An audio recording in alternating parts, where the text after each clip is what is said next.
Premiere news channel में खुश आमदीद।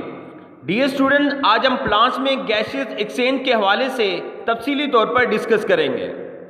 लाइक ह्यूमन बींग्स, प्लांट्स में गैसेस एक्सचेंज के लिए कोई स्पेशल सिस्टम तो नहीं होता, लेकिन कुछ प्रोसेस जिसके ज़रिए गैसों का तबादला होता है, इनका तफसीली जायज़ा लेंगे। सबसे पहले gases exchange through stomata. The leaves and young stems have stomata in their epidermis. Gaseous exchange occur through these stomata. Gaseous exchange through mesophyll cells.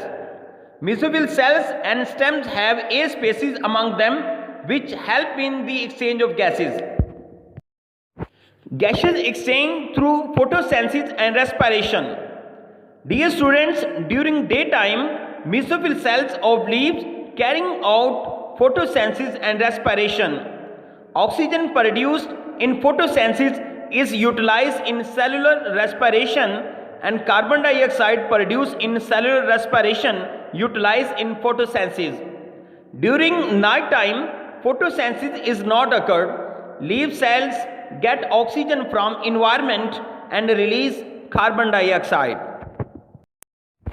Gaseous exchange through lenticels. Dear students, woody stems and mature roots covered by bark which contain small pores called lenticels. Lenticels allow air to pass through them. Gaseous exchange through diffusion process. Dear students, gases diffuse in and out of the general surface of the young roots. The aquatic plants get the oxygen dissolved in water and release carbon dioxide in water.